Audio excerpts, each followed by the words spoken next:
Les médicaments inotropes positifs, comme leur nom l'indique, sont un groupe diversifié de médicaments qui augmentent la force de la contraction du muscle cardiaque. En conséquence, ils augmentent le volume de l'AVC et donc, le débit cardiaque. Les médicaments inotropes positifs comprennent les glycosides cardiaques, comme la digoxine, bêta-agonistes, comme la dobutamine, et les inhibiteurs de la phosphodiestérase, comme la myrinone. Ils sont utilisés dans des conditions où le cœur ne peut pas pomper suffisamment de sang vers les tissus du corps, comme dans l'insuffisance cardiaque systolique. D'accord, le cœur a besoin de presser un certain volume de sang chaque minute, appelé débit cardiaque, qui peut être reformulé comme la fréquence cardiaque multipliée par le volume de l'AVC, qui est le volume de sang pressé à chaque battement de cœur. D'accord, maintenant le volume de l'AVC dépend de la précharge, ou de la quantité de sang qui retourne au cœur, la post-charge, ou résistance périphérique, et la force de la contraction, ou contractilité, du muscle cardiaque. Maintenant, la contraction musculaire est initiée avec un potentiel d'action qui modifie les récepteurs permettant aux ions calcium de s'écouler du réticulum sarcoplasmique dans le sarcoplasme. Cela permet aux têtes de myosine de se lier à l'actine. Ces deux protéines sont en fin de compte responsables de la contraction cellulaire. Pour qu'un muscle se détende, les ions calcium doivent être pompés dans le réticulum sarcoplasmique. Lorsque la fréquence de stimulation est augmentée, plus d'ions calcium s'accumulent dans le sarcoplasme et la force de contraction augmente. D'accord, il y a maintenant des conditions dans lesquelles la force de la contraction du cœur est altérée et le cœur ne peut pas pomper suffisamment de sang pour répondre aux demandes du corps, c'est ce qu'on appelle l'insuffisance cardiaque.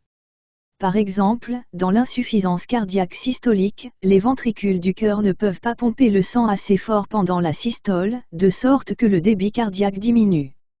Cela est généralement dû à une sorte de dommage au myocarde de sorte que le cœur ne peut pas se contracter aussi fortement ou pomper le sang aussi efficacement.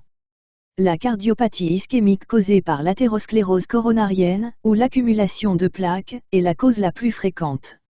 D'accord, maintenant, les médicaments inotropes positifs peuvent augmenter la force de la contraction cardiaque et peuvent être utilisés pour le traitement de ces conditions. Commençons donc par les glycosides cardiaques qui sont également connus sous le nom de glycosides de digital parce qu'ils sont dérivés de la digitale végétale. Le prototype de glycoside cardiaque est la digoxine. La digoxine agit en inhibant la pompe ATPase sodium-potassium au niveau de la membrane cellulaire du cardiomyocyte. Na/K et ATPase déplacent normalement 2 ions potassium dans la cellule pour chaque 3 ions sodium.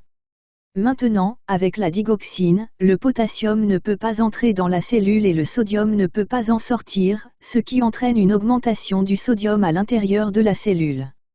Mais le sodium trouve un autre moyen de sortir de la cellule via l'échangeur sodium-calcium qui déplace le calcium dans la cellule et le sodium hors. Une fois que ce calcium extracellulaire pénètre à l'intérieur, il se lie au récepteur du réticulum sarcoplasmique. Cela libère encore plus de calcium dans la cellule via un processus appelé libération de calcium induite par le calcium. Maintenant, le calcium augmente l'interaction des deux protéines contractiles, l'actine et la myosine, et améliore finalement la contractilité cardiomyocytaire et la fonction cardiaque pour réduire les symptômes de l'insuffisance cardiaque chronique. La digoxine exerce également des effets parasympathiques en inhibant la Na/K et ATPase trouvées à la membrane cellulaire des neurones vagales conduisant à une diminution de la fréquence cardiaque. Mais parce que l'innervation parasympathique est beaucoup plus riche en oreillettes, ces effets impliquent principalement les oreillettes et donc la digoxine peut également être utilisée pour le traitement des arythmies auriculaires, telles que le flatter auriculaire et la fibrillation auriculaire. Notez que la digoxine n'est pas considérée comme un traitement de première intention pour l'insuffisance cardiaque ou les arythmies auriculaires, car elle a une fenêtre thérapeutique étroite et ne réduit pas la mortalité chez les personnes atteintes d'insuffisance cardiaque. Cependant, c'est un agent utile chez les personnes souffrant d'insuffisance cardiaque chronique et d'arythmies auriculaires concomitantes. Maintenant, la fenêtre thérapeutique étroite signifie qu'il est facile de surdoser et que la digoxine a des effets secondaires désagréables. Les effets secondaires les plus courants comprennent des troubles gastro-intestinaux tels que nausées, vomissements, anorexie et diarrhée. Il pourrait également causer des anomalies électrocardiographiques, telles que des changements d'onde T, un intervalle QT court, une dépression sein et des arythmies. Le type d'arythmie le plus courant est les contractions ventriculaires prématurées, bien que tout type d'arythmie puisse survenir. En outre, en stimulant le nerf vague, la digoxine peut entraîner une bradycardie et un bloc cardiaque. Un autre effet secondaire de la digoxine est l'hyperkaliémie, ou des niveaux élevés de potassium, car la digoxine ne permet pas au potassium d'entrer dans les cellules et s'accumule donc dans la circulation. Maintenant, d'autres effets secondaires comprennent des symptômes neurologiques tels que la confusion, la désorientation et des troubles visuels comme la xanthopsie, qui est lorsque les objets apparaissent jaunes. D'accord, maintenant les facteurs qui prédisposent à la toxicité comprennent des anomalies électrolytiques comme l'hypokaliémie, ou de faibles niveaux de potassium, une hypomagnésémie, ou de faibles niveaux de magnésium, et l'hypercalcémie, ou des niveaux élevés de calcium. D'accord, maintenant la digoxine est excrétée par les reins, de sorte que les niveaux sériques peuvent augmenter s'il y a un dysfonctionnement rénal. Il peut également augmenter en raison de médicaments qui inhibent la clairance rénale de la digoxine tels que l'amiodarone, le verapamil, le diltiazem et la quinidine. D'accord, maintenant le traitement de la toxicité de la digoxine comprend l'inversion des anomalies électrolytiques telles que l'hypokaliémie, les antiarythmiques et les fragments d'anticorps spécifiques à la digoxine ou les faibles de digoxine. D'accord, passons à la vitesse supérieure et passons à la dobutamine, qui est un agoniste bêta très sélectif pour les récepteurs bêta 1. Normalement, les récepteurs bêta sont couplés à la protéine GS, qui stimule une enzyme connue sous le nom d'adénylate cyclase. L'adénylate cyclase activée transforme l'ATP en adénosine monophosphate cyclique ou AMPC. L'AMPC s'accumule à l'intérieur de la cellule, ce qui entraîne une activation accrue d'une enzyme appelée protéine kinase, ou PKA. PKA phosphoryle les canaux calciques au niveau de la membrane cellulaire, ce qui entraîne une augmentation de l'afflux de calcium dans les cellules. En conséquence, l'activation des récepteurs bêta provoque une augmentation de la force de contraction du muscle cardiaque. En outre, des niveaux accrus d'AMPC à l'intérieur des cellules musculaires lisses des vaisseaux les empêchent de se contracter, ce qui entraîne une vasodilatation. Les récepteurs adrénergiques bêta 1 sont principalement situés dans le cœur, et en les activant, la dobutamine augmente la fréquence cardiaque et la contractilité, ce qui fait travailler le cœur plus fort et pompe plus de sang, augmentant ainsi ses besoins en oxygène et en énergie. D'autre part, la dobutamine présente également une certaine activité bêta 2 et en activant les récepteurs bêta 2 dans les parois des vaisseaux, elle provoque une vasodilatation et abaisse la résistance vasculaire périphérique. En raison de son puissant effet stimulant cardiaque, la dobutamine est utilisée pour stimuler le cœur chez les personnes souffrant d'insuffisance cardiaque aiguë ou de choc cardiogénique. Notez que la dobutamine n'est pas appropriée pour l'insuffisance cardiaque chronique en raison de la tolérance, c'est-à-dire lorsque le corps s'adapte à la stimulation du médicament et que progressivement l'agoniste produira une réponse plus faible. Passons aux effets secondaires. Car elle augmente la fréquence cardiaque, la dobutamine peut provoquer une tachycardie, des palpitations et même des arythmies. D'accord, passons maintenant aux inhibiteurs de la phosphodiestérase. Le principal représentant de ce groupe est la myrinone. La phosphodiestérase décompose normalement l'AMPC. Maintenant, la myrinone inhibe sélectivement la phosphodiestérase 3 qui se trouve dans les cardiomyocytes, ce qui entraîne une diminution de la dégradation de l'AMPC. L'AMPC s'accumule à l'intérieur de la cellule, ce qui entraîne une activation accrue de la PKA.